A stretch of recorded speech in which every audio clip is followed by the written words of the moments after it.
There is another summit, it is within yourself, और आप तभी सोचने लगते हो एक और समिट के लिए जो तुम्हारे अंदर है। It is in your own mind, जो तुम्हारे दिमाग में है एक summit. Each man carries with in himself his own mountain peak, और हर इंसान के दिमाग में मन में एक और पीक होता है। He must climb it to reach to a fuller knowledge of himself, और उस व्यक्ति को ही उस पर क्लाइम करना पड़ता है। इट इज़ फियरफुल एंड अनस्केलेबल, और ये एक प्रकार का डरावना और बहुत ही खतरनाक होता है। It can not be climbed by anyone else, इसे कोई नहीं चढ़ सकता। इसे किसको चढ़ना पड़ता है? खुद को। मतलब राइटर बहुत अंदर की बात बोल रहा है, ये कोई पीक में चढ़ने की बात नहीं कर रहा है। जब हम किसी चीज़ के लिए डिसाइड करते हैं, किसी भी टास्क को, किसी भी नए वेंचर को, किसी भी चीज़ को जब हम स्टार्ट करना चाहते हैं, तो वो जो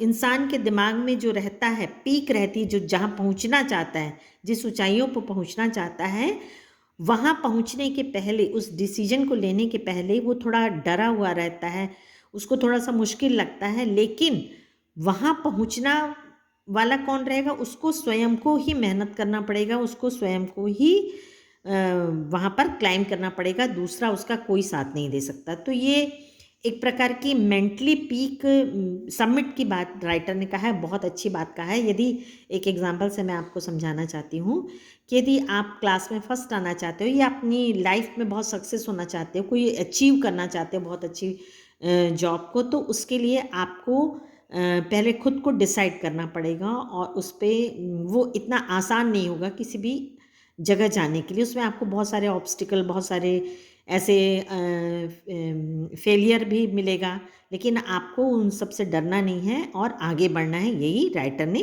बताया है। It can not be climbed by anyone else, you yourself have to do it, और ये कोई चढ़ाई नहीं कर सकता। ये किसको करना पड़ेगा? आपको खुद को ही मेहनत करना पड़ेगा। The physical act of climbing to the summit of a mountain, तो जो आप फिजिकली कहीं चढ़ते हैं माउंटेन में, तो वो जो होता है वो फिजिकली होता है, आउटसाइड ऑफ एक्टिंग और the act of climbing the mountain within. The effects of both the climbs are the same.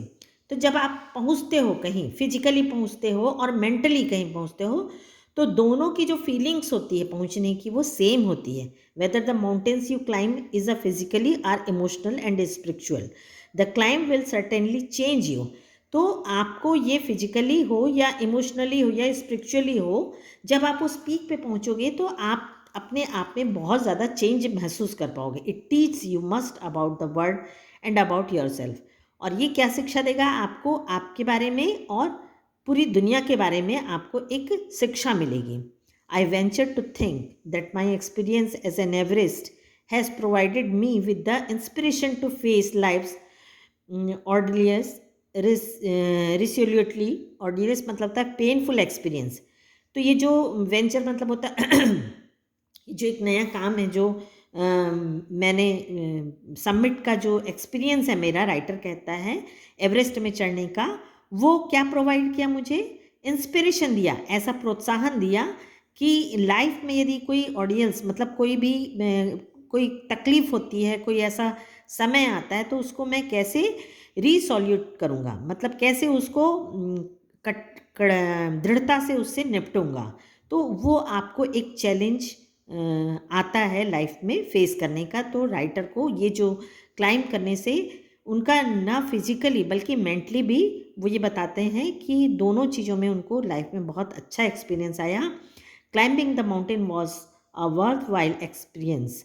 तो ये जो क्लाइंबिंग है वो एक बहुत अलग अनुभव होता है। The consequence of the internal summit is equally worthwhile, the internal summits are perhaps higher than Everest.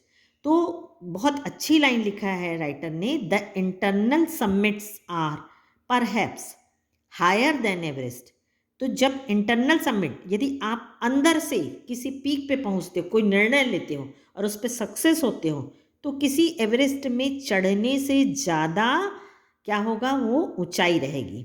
मतलब यदि राइटर को तो दोनों चीज़ का एक्सपीरियंस है, वो एवरेस्ट पे चढ़ा, लेकिन वो दोनों की तुलना करता है कि यदि आप एवरेस्ट पे चढ़ते हो, फिजिकली चढ़े, आप शरीर से चढ़े, लेकिन जब आप मन से किसी भी पीक पे पहुंचते हो, मन से आप तैयार हो जाते हो किसी चैलेंज के लिए और उस पर सक्सेस होते हो, तो वो जो सक्सेस होती है वो एवरेस्ट में चढ़ने से ज़्यादा ऊंचाई वाली होती है। Thank you.